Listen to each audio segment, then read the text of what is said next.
Good morning, everyone. Happy Saturday. Welcome to Voices of HealthPointe. How's everybody doing this morning? Fabulous. Good. All right. Woo! And that's Woohoo! coming, that fabulous and excitement is coming from some folks in Florida that have rare clouds. Love that. It's all about attitude, isn't it? Well, we're going to, as always, get started into a power packed, I'm sure, fun, certainly roughly hour long. This is for those that are new to this. This is Voices of HealthPointe. We do this every Saturday from 8 a.m. to 9 a.m. Saturday Eastern Standard Time. And so for those of you that are in different time zones, our apologies. You just have to get up early if you want to catch us live. If you don't catch us live, we welcome discussion and Q&A. That's the fun of it. That's the community of it. This does get uploaded onto the YouTube channel, which is Voices of HealthPointe on YouTube. So you can always catch the recording then. So got a couple of docket items, and I'm going to jump into a science segment, kind of the nerd segment, as I self-profess to be, on the seed oils, friend or foe. So I'm going to hit that topic, and then we've got Carol that is going to cover a very important segment on being that prep days, and kind of for those that are part of the cohort, the 6-week cycle cohort, we're rounding kind of third base on this finishing up of this prep week, and with Monday starting the official 6-week cycle, she's going to kind of talk us through that, and I'm sure we'll have a lot of discussion. So we've got a couple of exciting docket items on that. And with that, let me go ahead and get started on my segment. Again, seed oils, friend or foe. I often will spend a fair amount of time on any credentials for somebody that I'm kind of gathering some of this information from. In this case, I'm going to kind of go deep on it. First of all, this gentleman has deep credentials, so that makes it easy. But secondly, because this is a pretty hotly debated topic, I think it's important to kind of build the case for who this individual is. So again, the topic is seed oils, friend or foe. And I'm going to be covering a lot of information that I've gathered from Dr. Kevin Mackey. So Dr. Kevin Mackey is a prominent clinical researcher specializing in human nutrition, metabolism, and chronic disease risk factor management. He is the founder and chief scientist of Midwest Biomedical Research. Dr. Mackey has participated in over 300 clinical trials and observational studies as an investigator, consultant, or statistician, and has published more than 250 scientific papers, books, and book chapters. He holds adjunct faculty positions at DePaul University and Illinois Institute of Technology. It's interesting, Emily and I were just in Chicago over the weekend with some friends, and we walked past some offices of DePaul University, very fun. He earned his PhD in epidemiology from the University of Illinois at Chicago School of Public Health, and has MS in preventative and rehabilitative cardiovascular health from Benedictine University. He is a fellow of the National Lipid Association, the Obesity Society, and the American College of Nutrition, as well as a certified clinical lipid specialist. Dr. Mackey served as president of the National Lipid Association for the recent term, 2022 through 2023. He is also the incoming editor-in-chief for the Journal of Clinical Lipidology, starting July 2023. His extensive experience and contributions have made him a leading figure in the field of lipidology and cardiovascular health. Okay, so with that, the truth about seed oils, what science really says. Seed oils, such as soybean, sunflower, and canola oil. By the way, canola oil, for those of you that were like me, I didn't just learn this, but I learned it relatively recently. Canola oil stands for Canada oil. It's not some, Right. yeah, it's not some seed called cano or something. But anyhow, soybean, sunflower, and canola oil have been the subject of heated debate in recent years. Some claim that these oils that are high in linoleic acid and omega-6 fatty acid are driving inflammation and contributing to chronic diseases like diabetes, heart disease, and even cancer. It's easy to see why these claims might have might seem convincing. After all, inflammation plays a role in many diseases, and seed oils are common in the modern diet. I want to kind of key in on that. Seed oils are common in the modern diet. We'll circle back to that in a moment. But what does the science actually say? Dr. Mackey explains that while the concerns about seed oils sound plausible, they don't hold up when examined through the lens of scientific evidence. The inflammation mechanism, where it breaks down. And by the way, guys, I'm getting a little bit of feedback on anybody that's not muted, please mute. The inflammation mechanism, where it breaks down. The argument against seed oils often goes something like this. Consuming large amounts of linoleic acid leads to its conversion in the body to arachidonic acid, a compound that can trigger the production of pro-inflammatory molecules like prostaglandins and leukotrienes. Chronic inflammation, in turn, is linked to many health problems. On the surface, this idea makes sense, but according to Dr. Mackey, there are two critical flaws. First, biological saturation. Dr. Mackey points out that the conversion of linoleic acid to arachidonic acid is limited by the body's capacity to carry out the process. This pathway saturates at a very low level of linoleic acid intake, around 2% of daily energy intake. And if you convert that, you're talking roughly about less than a third of a tablespoon for typical caloric intake or common caloric intake. So again, this pathway saturates at a very low level of linoleic acid intake, around 2% of daily energy intake. Once that threshold is reached, consuming additional linoleic acid does not result in more arachidonic acid or pro-inflammatory compounds. Essentially, the body can only convert so much, and the rest of the linoleic acid has no further impact on this pathway. Second point, human studies, they show no inflammatory effect. While the theory sounds concerning, real-world studies in humans tell a different story. Research consistently shows that higher linoleic acid does not increase biomarkers of inflammation, such as C-reactive protein, which is a key indicator of inflammation in the body.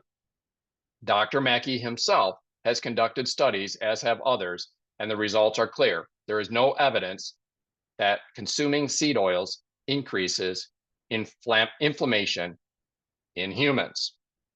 Okay. Now, for those of you that are old enough to have ever heard of Paul Harvey, what does he say? Or if you've ever heard some audios from Paul Harvey, he says, the rest of the story. The rest of the story. You got it, David. Exactly. So here's additional perspective. Dr. Kevin Mackey's insights on seed oils provides an important lens through which to examine a long debated topic in nutrition. His detailed breakdown of the science shows that seed oils, often vilified in social media discussions, are not inherently harmful in the ways many claim. The idea that linoleic acid, the omega-6 polyunsaturated fatty acid in seed oils, directly causes inflammation does not hold up under rigorous scientific scrutiny. Dr. Mackey explains that the biological pathway converting linoleic acid to arachidonic acid saturates at a very low level of intake, about 2% of daily energy. Beyond this point, additional consumption does not increase pro-inflammatory compounds. Moreover, human studies have consistently shown that higher intakes of linoleic acid are associated with lower levels of inflammation markers and a reduced risk of cardiovascular disease. However, while this science is critical to understanding seed oils in isolation, it's also important to consider where seed oils are most commonly found. Where? In highly processed packaged foods. These foods are not just sources of linoleic acid.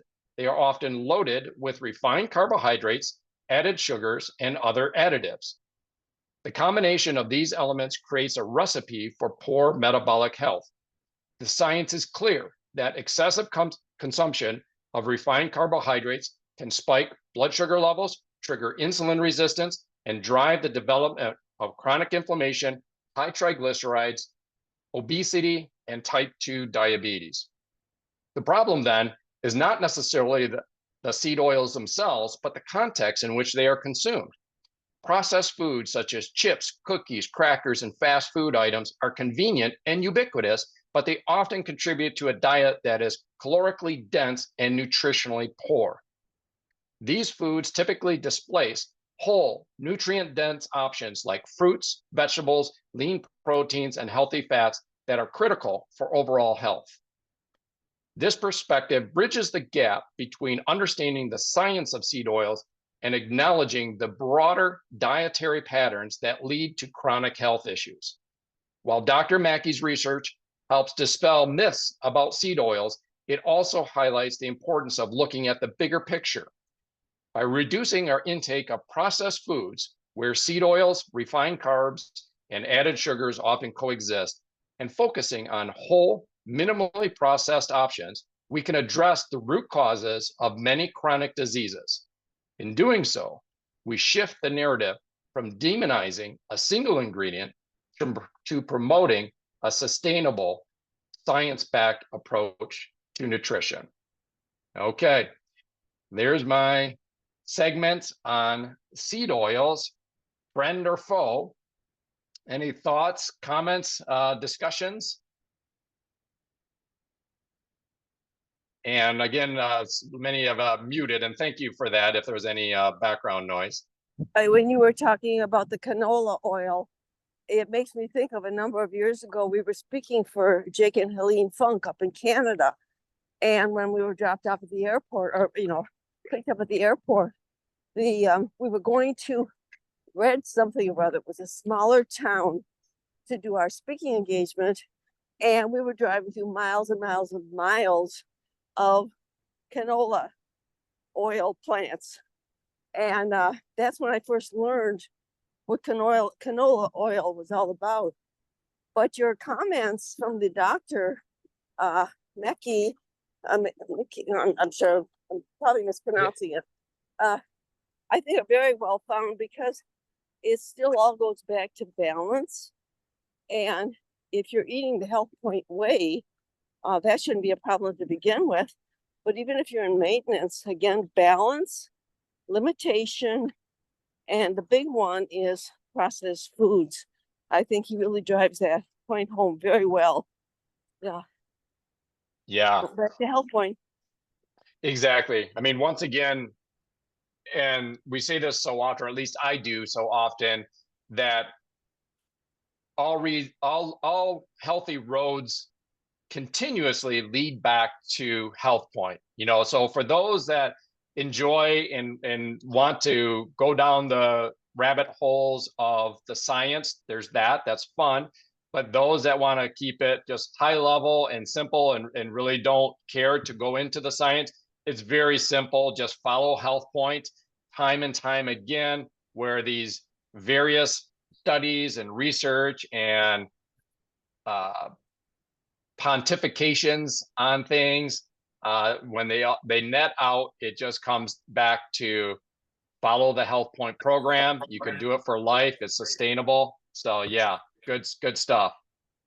And I do want to promote you, Eric, because on Monday night, we're going to typically have an individual each Monday night do a sharing session. And I asked you, Eric, if you would go back to the simplicity of HealthPointe, and with the various studies you've done, everything seems to lead back to that balanced approach to a healthy living, which is HealthPointe, and really validating the simplicity of HealthPointe. So we appreciate you sharing on Monday night on that topic. You bet. Absolutely. So if there's any other comments on this segment, great. If not, Carol has mentioned about Monday night. And for those that might be tuning in for the first time, let me kind of unpack a little bit of what that means so that you're not confused. we do this Voices of HealthPointe Zoom walk and talk, we call it, every Saturday, as I mentioned earlier, 8 a.m. to 9 a.m. Eastern Standard Time. And this is just, I mean, there's some docket items, but it's really just a bunch of like-minded people that, you know, open mic, open cameras, share and have conversations. And it's just like-minded people. It's always fun for like-minded people just to know that they can gather once a week and be kind of part of a community. That's Saturday. What Carol is referencing on Monday evenings, which is 30 minutes, not an hour, 30 minutes from 8 p.m. to 8:30 p.m., again, Eastern Standard Time. So it works really well for a lot of time zones as well, is our, you know, what I refer to as a cohort. A cohort is just a group of people, a class that, you know, has a cycle, right? So this cohort, which is the first cohort of 2025, we are actually in right now. We started last Monday night. We had a Zoom at 8 p.m., ran from 8 to 8:30, and it was on this week being the prep week. Now, technically in the HealthPointe manual, they talk about prep days being generally 3 days. That's to prep your house, prep your refrigerator, prep your pantry, prep your mind, prep your family. You know, very, very important segment. So important that Carol, in her very keen insight on this, recognizes, as many of us do, that it's not enough just to say, it's often not enough to do just 3 days and then jump into the 6-week cycle starting, you know, on Monday. So if people do a prep Friday, Saturday, Sunday, great. But what Carol suggested is, let's start off this cohort with a Monday night Zoom. We all get together. I think there is about 40 of us in that Zoom. And let's have that be a prep week. So everybody's kind of prepping. Here we are on Saturday. We've got today, tomorrow, and then Monday, everybody is starting, that is participating in the 6-week cycle. They're starting with their jumpstart days, Monday, Tuesday, and Wednesday, but starting with Monday evening Zoom at 8 p.m. So I thought, since this is kind of our first discussion of the specifics of this, I thought I would unpack that a bit. So with that, I'll turn it back over to you, Carol. Okay, thank you. And sorry, I dropped my phone earlier in case you looked like I went to the sky. Trying to cover a number of bases here. But anyway, I'm very excited about starting Monday. And I do recognize that there is some of you that have already started somebody on the program, perhaps last week. It was already pre-planned and you just felt it was the best way to go. And that's fine. You just have to be a little bit more cognizant of the messages that we're putting out, that they're going to be a little bit a week delayed. But sometimes re-listening and hearing, especially with a new person, is really a good thing. So we're excited about that. One of the things I would recommend for you as coaches to do is review Your Health, Your Responsibility by Louise Evans. And I like Louise. There's probably about 3 audios by her. It's a shareable, and I would highly recommend for you to listen to that, and then also send that out to your new people. And again, always listen first before you send something out to make sure it's applicable and it's where a new person's at, because you can share at will. And so you have to kind of decide that as a coach. The other thing, I'm speaking probably more to coaches right now in the preparation phase. The other thing is to really stay tight with your folks this weekend, and hopefully you've had communication with them during the week. If you've had no communication since last Monday, that's really not a good thing. You want to keep them engaged, because fear will set in, doubts, self-sabotage, and multiple other things. And so you want to make sure that they are mentally prepped. They have their supplements and their proteins products. And then they have the necessary foods. And I would say probably take Sunday afternoon and encourage them to cook up a bunch of protein and put it in small containers. And if you go on the HealthPointe Facebook page, it was a while back, so you got to scroll it back, but there was an excellent picture of Bruce and Eileen, and how Eileen prepped the refrigerator, and she showed a whole bunch of little containers with cut up vegetables, packages of salad that Eric, you even said you know You prepare your salads in advance because you run a very successful business aside from this, and so you're on the road a lot. So the period of preparation is very important, and the more you can do that, say on a Sunday afternoon at that or Sunday evening, the better prepped mentally and physically you'll be for the week, and you'll have a successful experience. But you have to talk people through this because this is new to them. If they've never run the program before, this is all new. And so repeat, rinse and repeat, rinse and repeat. We have to keep getting things in front of people because it's life goes on, when they start the lean team. And so it's easy to get things diluted. So we have to just keep going back on a day-to-day basis, ask them some simple questions, especially in the very beginning, because in the beginning they're creating habits, and habits are not easy to create. And especially they're coming off prep now. So they've eaten whatever they want to eat during the week, hopefully, not crazy. But now they're getting into only eating protein for Monday.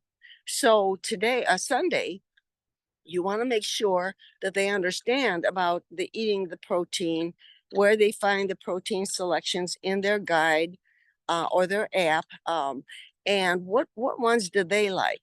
You want to personalize this program to the things that they like so that it becomes workable for them. So as a coach, I would recommend that.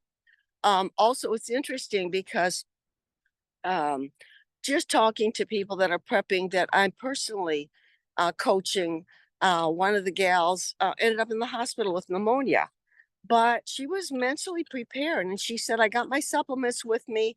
I'm going to get out tomorrow and whatever, but she was mentally prepared. Okay.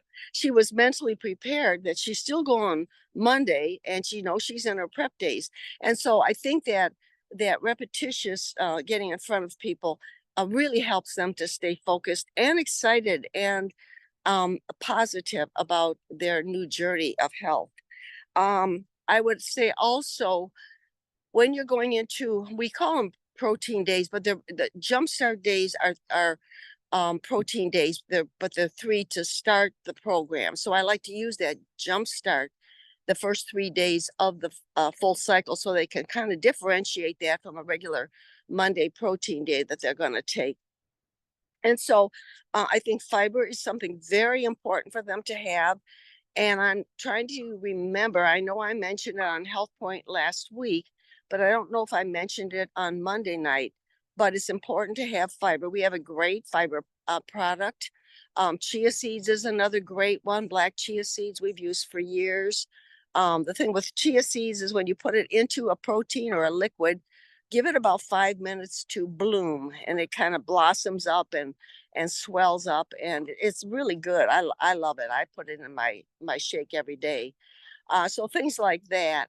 Also, going back to reminding them that they're going to keep their protein down. You'll hear various and sundry different comments on audios, but I would say if you can keep your protein, your carbs, if you can keep your carbs down to 35 to 40, I think you'll get a good strong start into the program.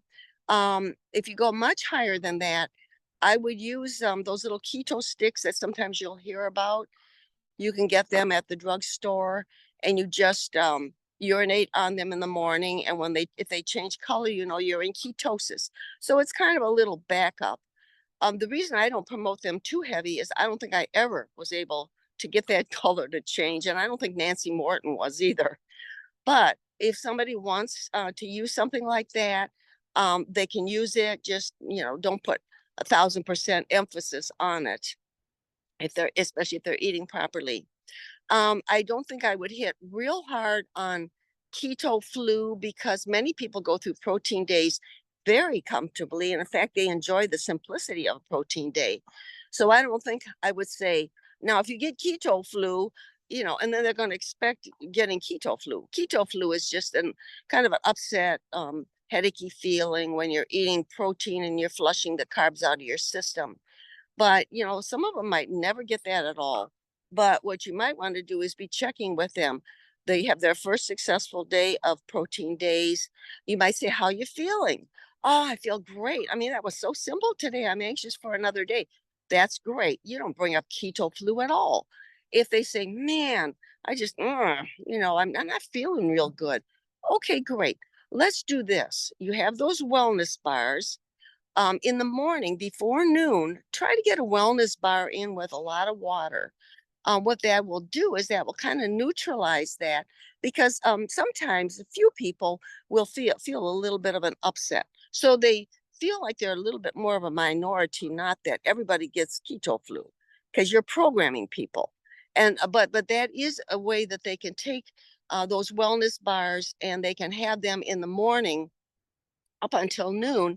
Then the rest of the day, then there's strictly protein, just like they are in the morning, but they're not supplementing with the wellness bars. If they still feel real fluish in the afternoon, maybe they can have a half a bar and see if that will help them through that.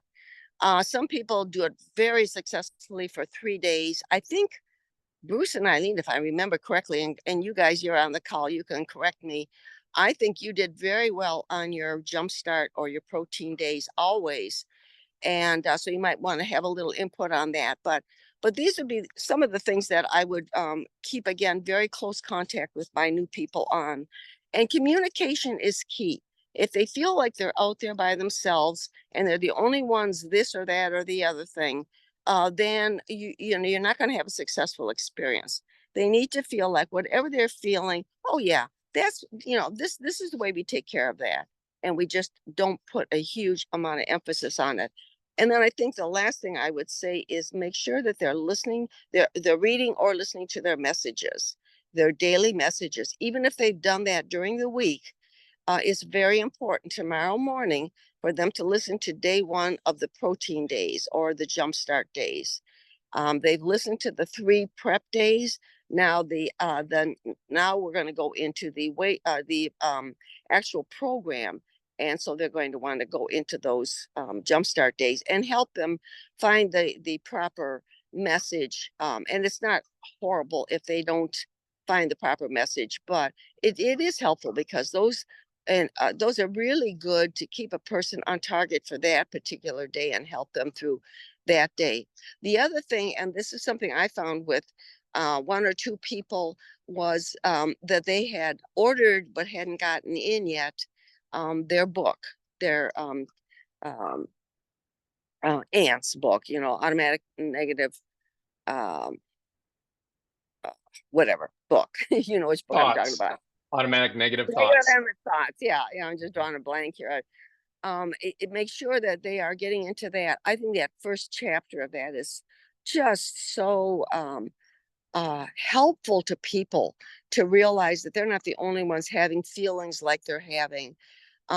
Sometimes the self-sabotage. I had one of my friends say, they have a tendency to self-sabotage. I think most people do. And so for them to verbalize that, I think it's very helpful, because we can say, hey, that's why we recommended that book. That book's going to help you so much. And then as we go through that book, then we'll read a book on, the establishment of habits with Atomic Habits. But this book is really good at the entry level point. It just really helps you get your mind straight. And so those are just a few things that came to my mind. Nothing earth shattering, but really looking forward to tomorrow night. Really, really encourage your people, whatever they have to do, to make sure that they have arranged their schedule so they can be on 8 to 8:30. If you noticed last week, if you were tracking me, we were finished by, I think it was 8:28 or 8:29. And so we're going to be doing that continually. We're not going to be rambling off, and we're not going to be going into maybe topics that we would do on a walk and talk as coaches on Saturday mornings. We're going to keep it very, very elementary and focused in on the HealthPointe program, so they can walk through this, because many of the people have never been through HealthPointe before. So this is something very new to them. So with that, Eric, I'm going to turn it back over to you. All right, great. And I'll turn it back over to anybody. I certainly have some comments and questions. I will make a quick comment because I know you're covering some really key points there, and it's tough to keep everything in order. When Carol mentioned tomorrow night, 8 to 8:30, we're talking Monday night, of course. So just bear that in mind. So we have company, anybody, so my days and nights are all mixed up. that'll do it. That'll do it for sure. So yeah, opening it up for questions, comments, and I've got a few myself, but anybody have any comments or questions first? See, Carol, you do such a fantastic job that, you're like the teacher that everybody's so thoroughly versed on everything that you've conveyed that there's no questions. So Or they let fall me, asleep. no. So let me just jump in here. First of all, you mentioned a couple of things, couple of resources there. I want to tick through that. First of all, that anybody that is on here live or listening to this that I coach, just reach out to me for if you want any of these resources or if you have questions. So you can just say, hey, I had a question on something that Carol was mentioning, and I'll help you with that. That said, specifically on the Louise Evans, I know which one you're speaking of. I don't know how many times I've listened to that, but that is a wonderful one by Louise Evans. Your Health, Your Responsibility is a title on that. So again, if you're listening to this, if you're on here live, you can just reach out to your coach on that. Secondly, on the resource of listening, you reference your daily messages. And so for those, again, that are listening to this, if you're on YouTube and you're familiar with when you're on a YouTube channel, in this case, Voices of HealthPointe YouTube channel, there is like home, videos, and then there's what's called playlist. And if you click on playlist and drop down to daily messages, that's what Carol is referencing. There's 45 daily messages. And why? Because this is a 6-week cycle, 7 days in a week. 7 times 6 is 42. And then there's the 3 prep days. We referenced that earlier. So in the HealthPointe manual, they talk about 3 prep days. So they've got in these daily messages, which is a total of 45 audios, there is, day 1, day 2, day 3 are short. We're talking less than 2 minutes to listen to them, less than probably 2 minutes to read them, of course. And, but if you want to listen to them, you can just click on the playlist, go to daily messages and listen to that. So that's what Carol is referencing there on Eric, that. Eric, Yes. Eric, I didn't mean to interrupt you, but on the playlist also, they're so fabulous and I'm so appreciative. I believe it was Beth that verbalized those. I did email those out. So last week, last Monday night for our prep week number 1 of the 8-week cycle, I did send that out to everybody on the list that I have. So if you're a coach that didn't, maybe are sending yours out directly to your people, you do have that playlist. Send that out to them and have them set that in a place that they can find it in their own email also. I think that this way they'll take ownership of it and it'll be a quick and easy spot for them to find. But I appreciate you bringing out about the 45 days, 42 days, and then the 3 prep days, because sometimes people get a little confused in the beginning on that. Yes, absolutely. So yeah, those are, and I would suggest, I know you've suggested this too, Carol, something that I routinely do is I'll go through all 45 messages. Why? Because I'm a coach, right? And I will listen to those, just set the YouTube on auto transition, where it just goes from day 1 to day 2 to day 3, etc. And in other words, I get that repetition because there are gems in those daily messages that sometimes you don't pick up on. I would say that almost everybody that does their first HealthPointe cycle, I could go through those daily messages and they could go through those daily messages and say, gosh, darn it, I missed that part. Okay. Well, trust me, that is never ending. A year later, you'll go through those because you have different perspective. You have different knowledge. You have increased knowledge, and then you're going to see things that you never saw before. So they're very, very valuable. And so, yes, Carol, thank you for emailing those out. And so you can check your email, click on that link. And then also, if you're on YouTube listening to Voices of HealthPointe anyways, go into the playlist and they're right there always for you as well. You referenced something about keto flu. I wanted to comment on that. That is, as Carol mentioned, and thank you for covering that in the way that you did. There's a topic that I, as a coach, have chosen not to bring up very much, and that's keto, quote unquote, keto flu. Again, I think this is one of those things that gets clickbait. It's one of those social media things that gets a lot of clickbait. It's sensational or whatever. I don't know, but it's kind of a nothing burger. Sorry to use a food metaphor, but it's a nothing burger in most cases. But let me unpack what it is and when people experience it. We talk about being metabolically flexible. That is, think about like a hybrid vehicle. If you are good at, like, a hybrid vehicle burns gasoline and it can fuel itself with electricity, and it just switches easily between the two. That's a hybrid vehicle. As humans, we have the ability to burn carbohydrates and fat. If you are metabolically flexible, which will happen with improved health and certainly the HealthPointe program, you will easily flip. If there's carbohydrates available, your body will flip and burn that for fuel. If there's not carbohydrates available or a limited amount, it will easily flip over and burn fat for fuel. That's what's called metabolically flexible. Very, very key thing. Most Americans, certainly if you're coming into your first cycle of HealthPointe, and certainly if you have maybe diabetes or prediabetes or an obesity, you may have been consuming for years or decades pretty much straight carbohydrate. I mean, your body's been burning pretty much carbohydrates for fuel. So it kind of gets stuck there, kind of gets grumpy about having to switch over. So when you suddenly kind of shut down that fuel source, it has the ability to flip over. Okay, just like your vehicle a hybrid vehicle has your ability to flip over to the other fuel source. But if it's never done that before, or rarely done it, it can be a little bit cantankerous, a little bit grumpy about it.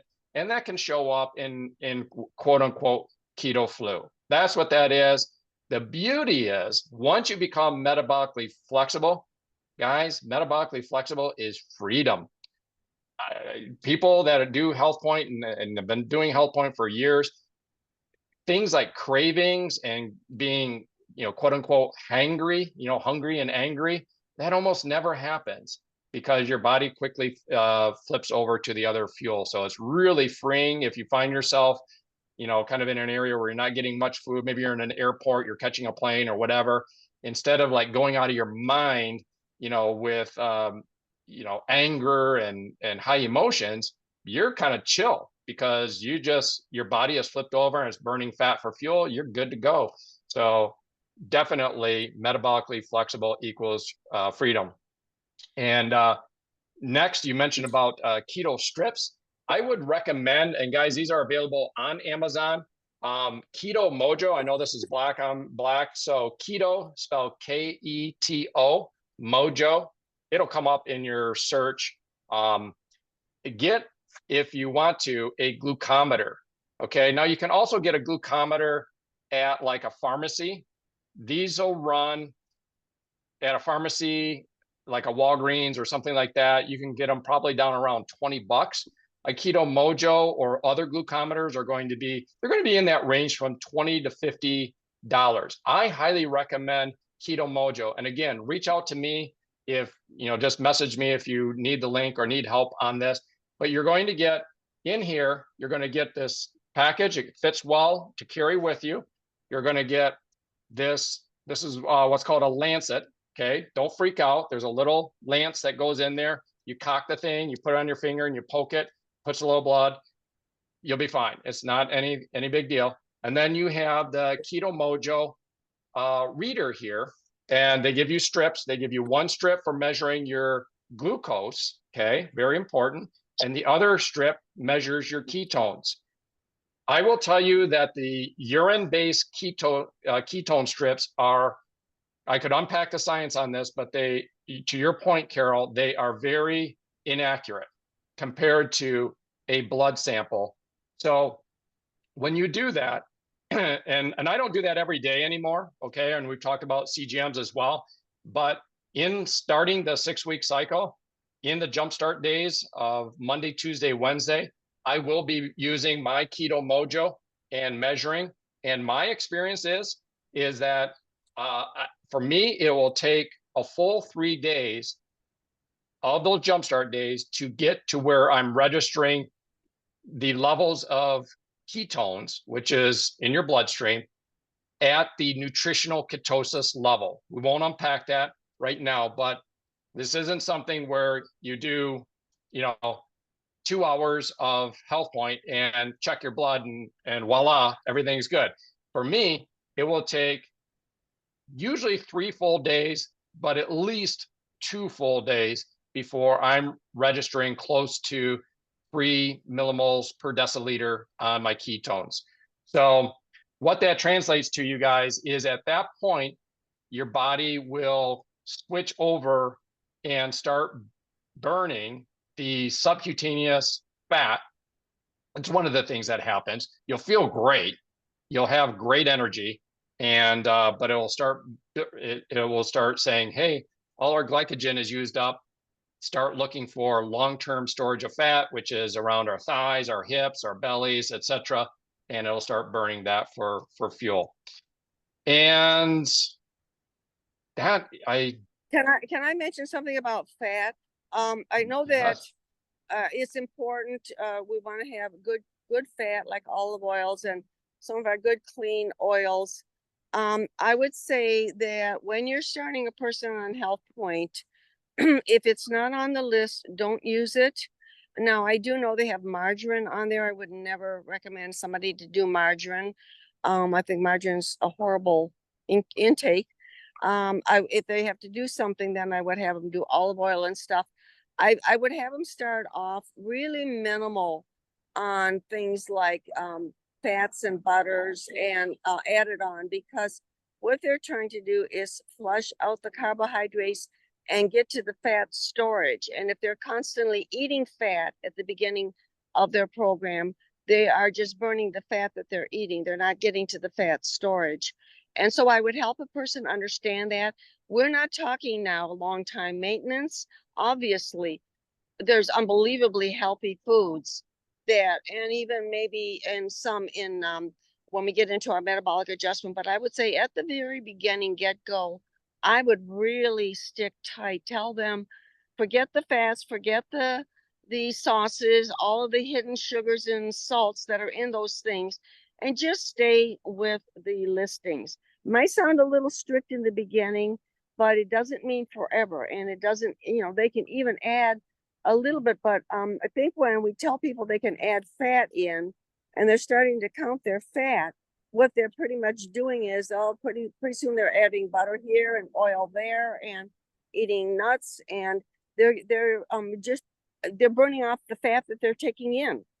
And so I say sometimes we have to go a little bit more to the right side of the pendulum, and then we can write it to the middle. And I'm talking primarily about new people, but even if you've ceased to lose weight, you might want to take a look at that, because there is a lot of talk about healthy fats, and believe me, I am a firm believer of it, and we use healthy fats all the time, but we're on lifetime maintenance. We're not on weight loss protein, beginning stages where we want to lose all this weight. So I don't know if you agree with me on that, Eric, but I think I'm kind of going a little bit more heavily to the right side in the beginning. I totally agree with you. And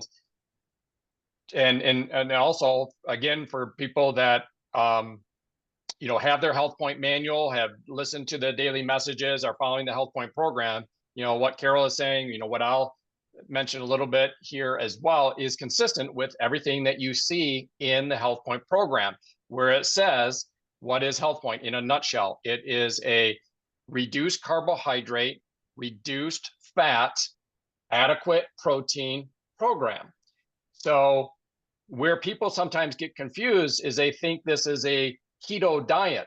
And I understand the confusion because, guys, I work also in a realm where we do induce not only not only nutritional ketosis, but another level higher, which is therapeutic ketosis.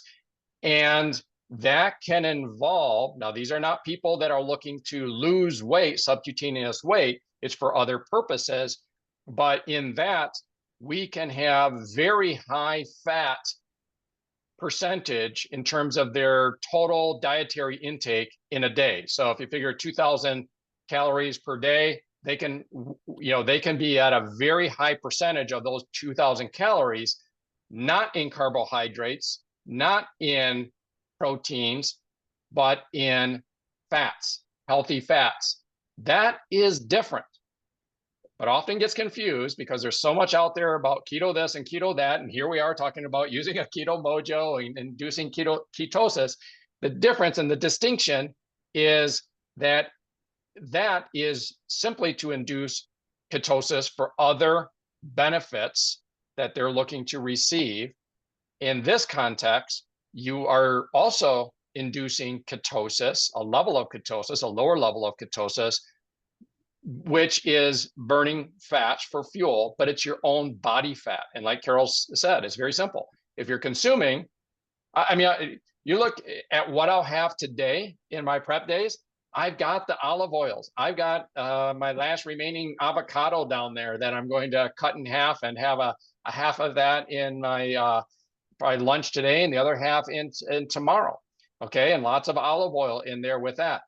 I will be doing a 6-week cycle starting on the 13th. I was going to start it last week, but I decided just to join in with everybody. But and I've been, like Carol's mentioning, in lifetime maintenance, but every year coming out of the holidays, I'll knock down a few pounds, tighten up, and basically just experience what everybody else is experiencing.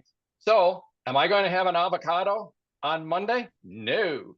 Am I going to have an avocado on Friday? No. And I'm also not going to have any of those, or I'm going to have very limited amounts of, maybe a little limited amounts of olive oil. And that is consistent with the HealthPointe daily messages. That is consistent with the HealthPointe manual. When you look at your food choices of amounts and what you have. So totally different. Once you get to your health goal, whether that's your loss of weight, your A1C numbers, whatever, and you transition into lifetime maintenance mode, whole other topic, but we've covered it extensively here on this program. Many people on this program are at that level. And that's where the avocados, the olive oil, the other healthy oils are coming in, because you're not looking to lose any more weight, and you can start introducing those other fuels into that. But this is a season, guys. This isn't for the rest of your life. This is a season. Could be 1 6-week cycle. It could be 3 6-week cycles, whatever you need to do or whatever you're choosing to do for your personal goals. But it's not for decades that you never eat another avocado or something. It's just through these 6-week cycles. So another thing is sometimes it's a change of thought. I'm just thinking of breakfast, for instance. Okay, so one of the choices of breakfast is egg and a piece of toast.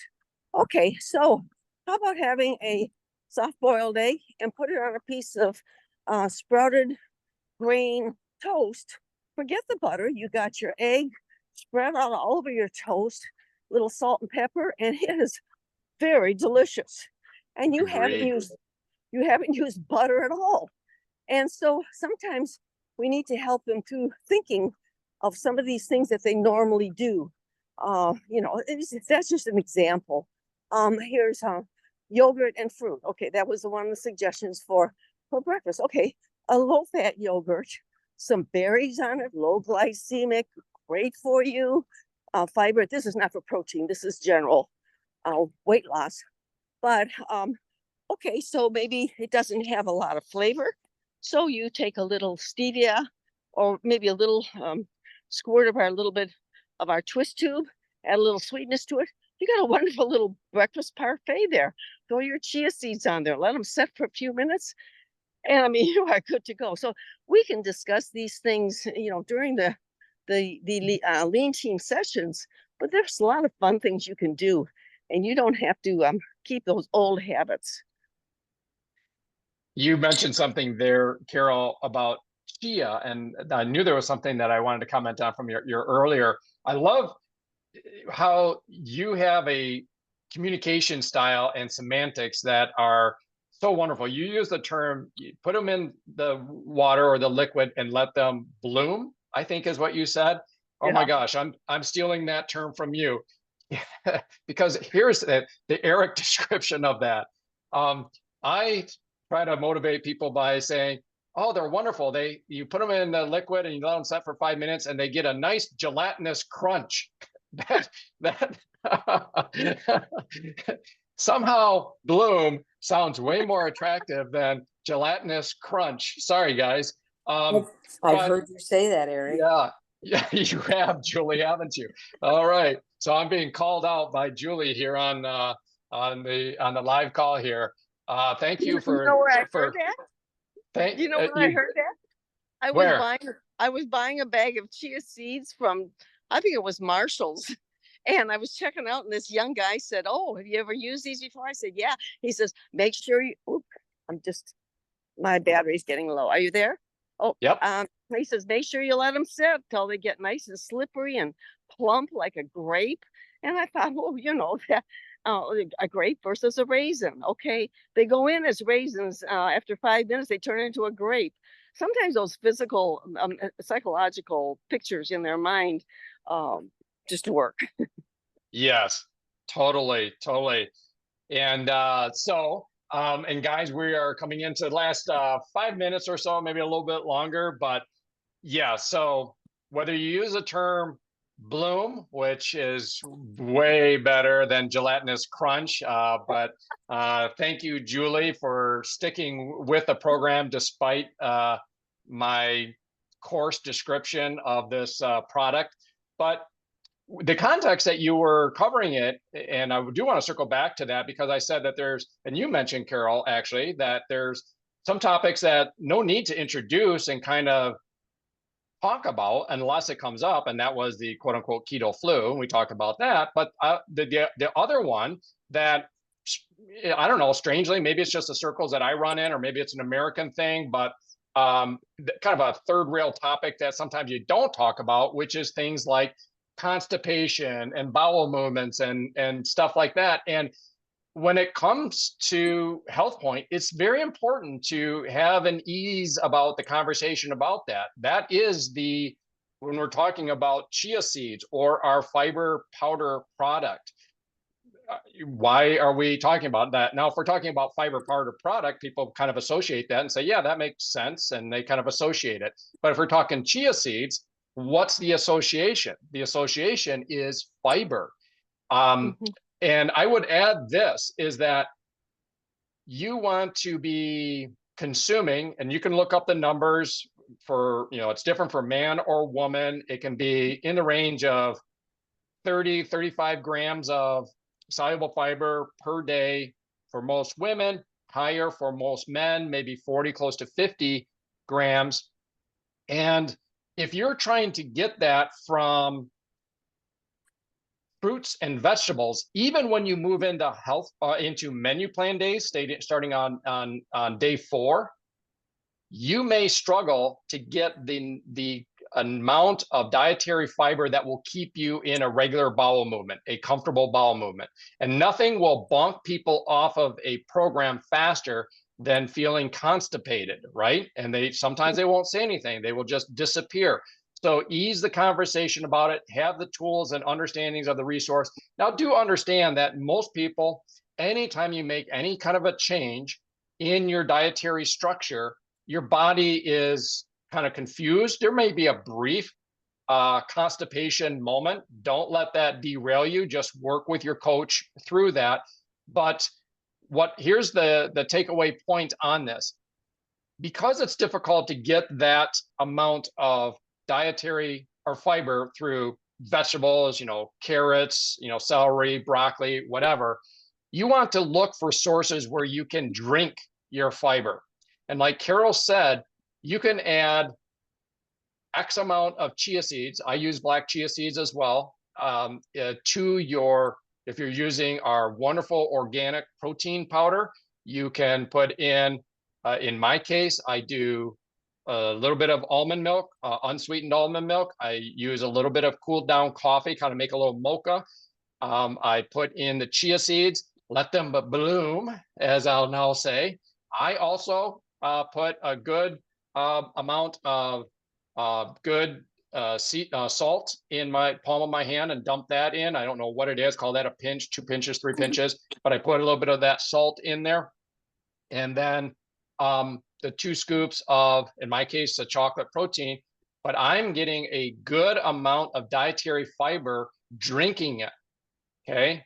Now, I may want to do that again later in the day, depending upon, again, what segment I'm in there. But if you're drinking your fiber, be it in a protein shake, and let me just kind of play with this a little bit. You could have a protein snack by just having a less protein powder, same amount of chia, same amount of maybe unsweetened almond milk, just have a midday drink, just have a smaller amount of protein powder in there, still flavor it up, have a little bit of salt in there, but drink some more chia. Again, listen to your body, but you can dial up or dial down. That versus sitting down to a bowl of broccoli to try to get your fiber, or bowl of Brussels sprouts to try to get your fiber. Integrating drinking your fiber, creative ways that you can drink your fiber, is really the hack, if we want to call it, in that fiber segment. Yeah. My daughter-in-law is just going out for her walk. I'm going to join her, so I'm going to leave you guys. Well, that is perfect timing, because we're all going to leave together, because we have done it again. We have squandered, no, not squandered. We have utilized beautifully a wonderful Saturday morning here. And I thank everyone for attending. We'll plan on same time, same place next week, Saturday morning, 8 a.m. Again, for those that are attending or part of the cycle, to reminder, Monday evening, 8 p.m. There's a different link for that, so you have to check with your coach to get that link if you don't have it, for the Monday evening HealthPointe cohort. But for Voices of HealthPointe, it's every Saturday, and we are wrapping this one up. We'll see everyone next Saturday, same time, same place. Bye-bye. Bye. Thank you. Carol. Bye. See you next week.